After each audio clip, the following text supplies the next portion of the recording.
Halo teman-teman, selamat datang di podcast Up News. Saya di sini sebagai host Prati Berliani dan di sini ada narasumber saya yaitu Fajri Ramdhani selaku pemilik bisnis Indohoy di Hallway Space. Kali ini kita bakal ngebahas tentang gimana sih perjalanan bisnis F&B Indohoy di Hallway Space sampai sekarang bisa dikenal banyak orang. Awalnya tuh dibikinin food truck pakai mobil hijet. Oh, awalnya tuh food truck. Bisa dikepoin lah di Instagram si Indohoy ada. Itu story paling awal-awal atau feed paling awal-awal itu bentuknya masih mobil. Awalnya tuh si Indohoy itu berdiri 2019 di alamatnya tuh di Jalan Ciganjur di Bojong Soang GBA. Terus bisnis tuh gak jalan ternyata.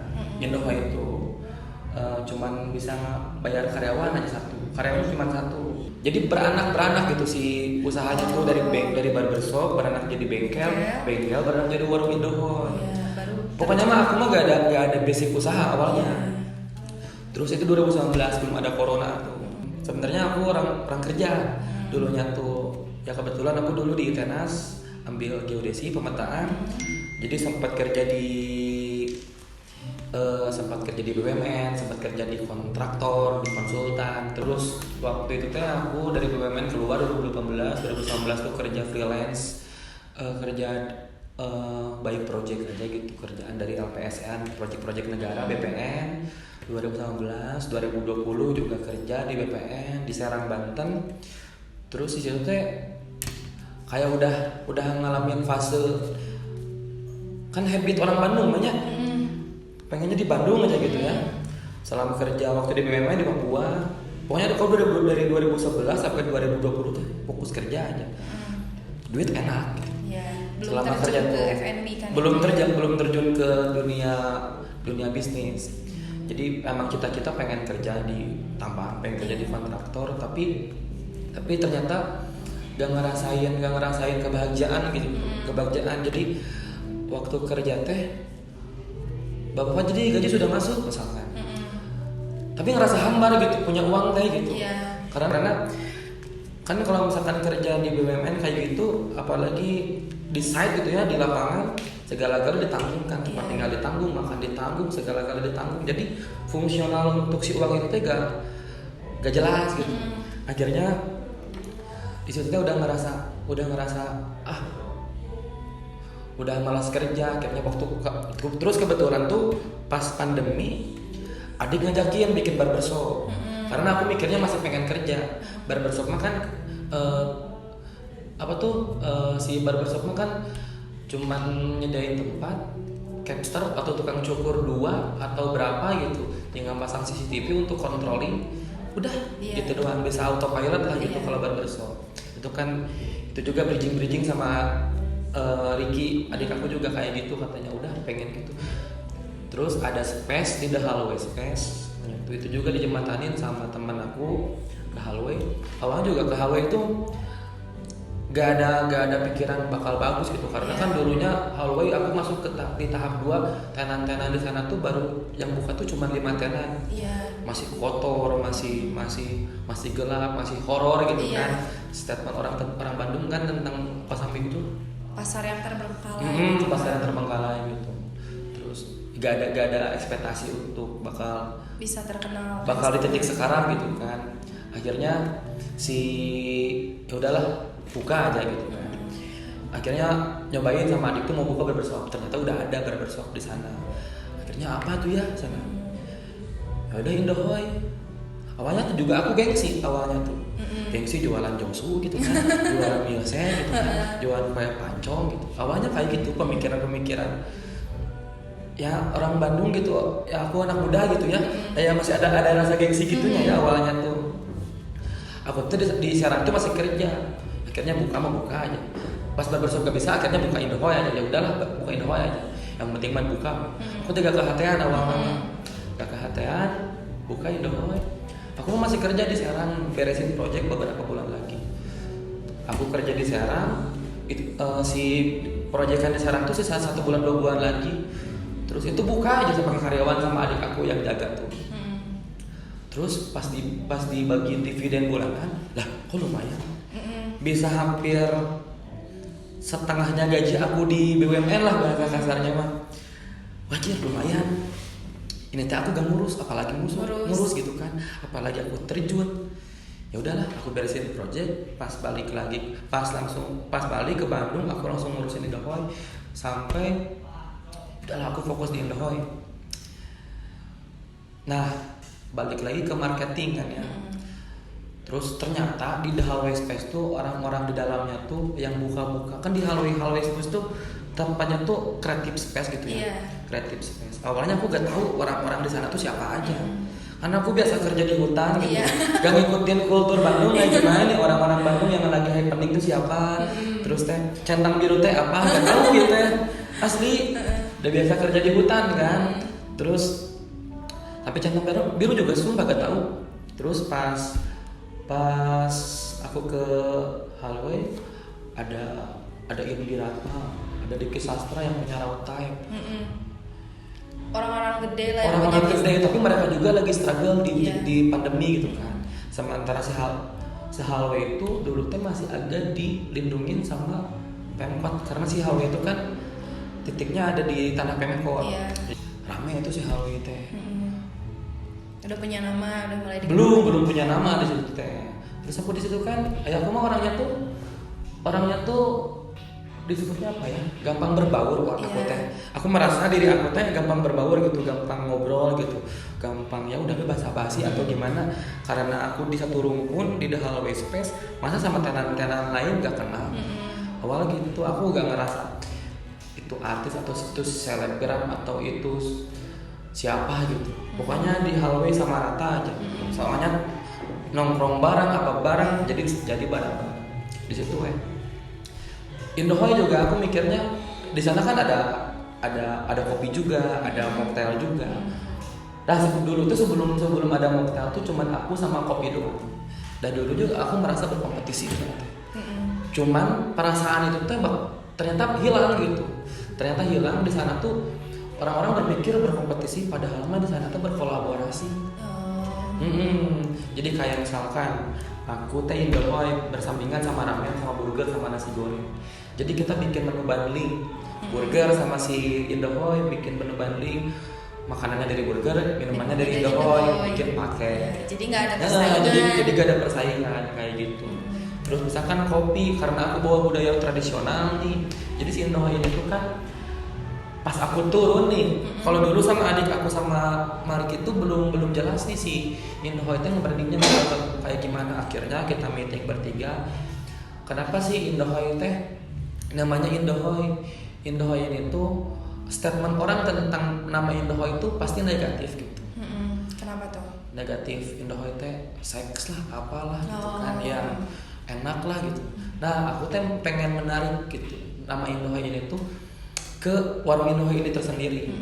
Jadi mudah-mudahan orang yang datang ke Indahoy menikmati minumannya, kue pancongnya, cemilannya, tempatnya dengan harga yang terjangkau, tapi dengan rasa yang enak. Dengan rasa yang enak tuh, ini Indahoy gitu, eta. Jadi pengennya kayak gitu orang-orang tuh brand image Indahoy itu kayak gitu. Jadi itu nama Indahoynya negatif, tapi gimana caranya biar orang-orang tuh dengan nama Indahoy itu jadi ingatnya tuh ke makanan, kue pancong, Josu, terus Blue Sky in the Sky kan menu utama dari Indahoy kan. Awalnya tuh si Indahoy itu pengen nge-brandingnya tuh si kue pancong. Kue pancong di Hallway itu.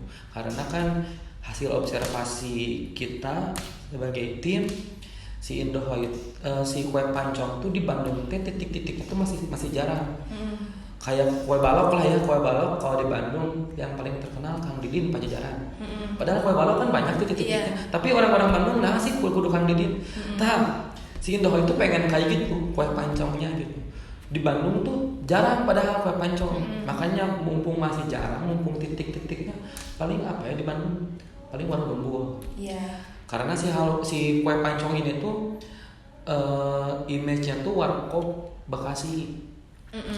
Bawa ke Bandung sama kayak kita. dengan ingredients, dengan bahan baku agak diulik sedikit. Terus kan si kue pancongnya itu makanan tradisional dengan toppingnya tuh yang basic gitu kayak keju, coklat meses, tiramisu gitu kan. Bukan, kalau itu mah baru pas di Indohoy. Jadi si pancong tuh sebelumnya tuh di Bekasinya tuh cuma meses, terus teh keju, paling selai strawberry gitu kan, selai blueberry kayak gitu. Terus aku ngikutin nih dengan lidah Orang Sunda.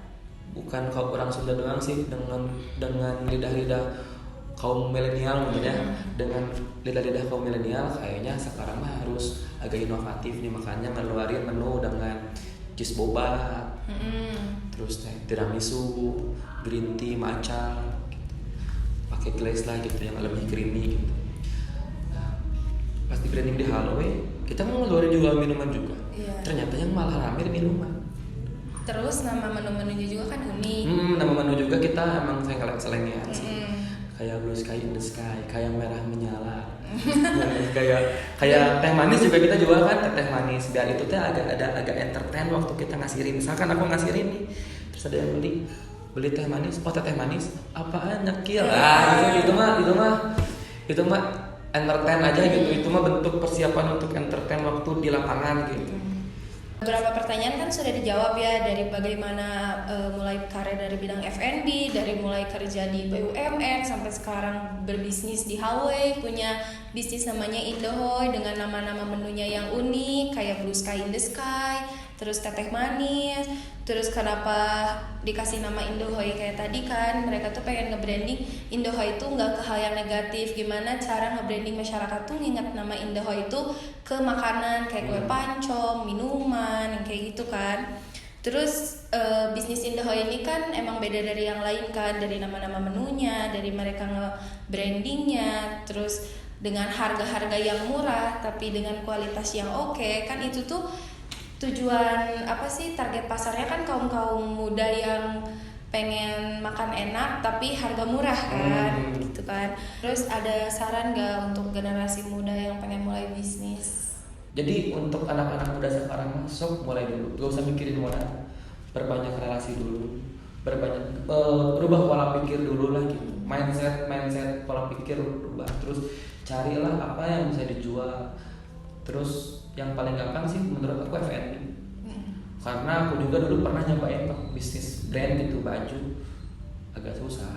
Kurang karena harus ikutin capek lah ngikutin kalau misalkan ini mah, karena bukan kebutuhan primer ya, cuma kebutuhannya teh setahun sekali.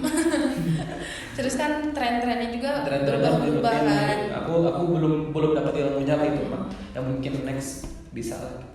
Sekarang mah lagi nyari terus kocoran terus. Ini kan Indohoy satu gitu kan, terus mau nyoba lagi di bidang lain. Ya, kebetulan di Halo itu teman-temannya juga pemeran bisnis semua. Jadi konsultasi untuk brand kesini, konsultasi untuk fashion kesini, untuk ada kan brand sama fashion. Terus ada juga yang hobi gitu kan. Soalnya di Hallway Space itu guys, brand-brandnya tuh bukan brand-brand kecil tapi brand-brand ternama kayak Miracle, terus Raw Type ada ya? Kalau dulu motor nasional. Terus kalau gak ada. Jadi di Hallway itu bukan kayak kedai-kedai kecil, tapi bahkan yang di sana tuh udah yang punya nama gede gitu kan gitu. Jadi kalau misalkan kalian mau mulai bisnis nih buat generasi muda, perbanyak relasi, keluar dari zona nyaman, terus kuatin mental dan jangan takut untuk mulai sesuatu yang baru gitu. Iya, aku juga menempatin sampai ya Mbak, kalau misal aku ini tuh disuruh terus kerja sama mama teh. Karena basic aku kan geodesi ya, pemetaan ngukur gitu. Udah kerja enak di BUMN, namanya orang tua ya pengen yang terbaik buat anaknya. Tapi aku teh pengen ngebuktiin aku bisa gitu di bisnis. Gitu. Sampai aku mau ijazah.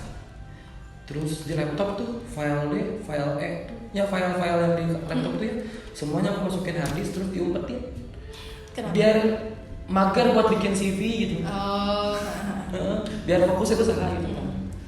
Padahal kalaupun misal kerja di BUMN juga kan itu cukup menjanjikan ya. Cukup menjanjikan, cuman maksudnya teh aku lihat yang kaya tuh, kalau misalkan orang bisa jadi duit mah capek lah ya. Aku butuh ketenangan hidup lagi gitu. Kalau bisnis mah kan kayak sekarang udah autopilot lah, alhamdulillah karyawan masih 3 gitu. Yang mudah-mudahan next time bisa nambah cabang terus membuka lapangan kerja buat banyak orang juga gitu. Itu sih itu tuh lebih apa ya? Lebih seneng lah gitu. Aku memperkerjakan orang tuh dengan sistem aku. Itu tuh lebih seneng tuh gitu. Kalau waktu di BUMN kan kita kerja di orang, tapi kalau kita punya bisnis kita buka lapangan kerja buat orang-orang. Lapangan kerja, terus kita yang ngatur waktu, kita yang ngatur mau tidur jam berapa juga, gimana kita. Enaknya bedanya pengusaha sama yang kerja tuh itu lah. Kalau yang kerja kan diatur ya. Iya, dari jam kerja. Jam 7, padahal jam 5 udah libur. Kalau aku mah libur, aku tinggal tutup. Itulah itu kenikmatan hidup itu ternyata. Dekat sama keluarga di Bandung jadinya kan, dekat sama teman-teman yang di Bandung, ya teman-teman gitu. Nambah relasi juga. Ya itulah ya, jangan gak ada kata telat sih, walaupun umur aku udah segini, apalagi untuk teman-teman yang masih muda walaupun masih kuliah, sok mulai aja gitu, mulai wengeng dulu gitu. Mulai dulu atau mau cetak. Oke guys, jadi segitu aja buat perjalanan tentang bisnis Indahoy ini, dari mulai apa aja kerja di BUMN sampai sekarang punya bisnis Indahoy. Itu cerita yang cukup panjang dan menarik sih guys. Jadi sekian untuk podcast hari ini. See you on the next podcast. Bye bye.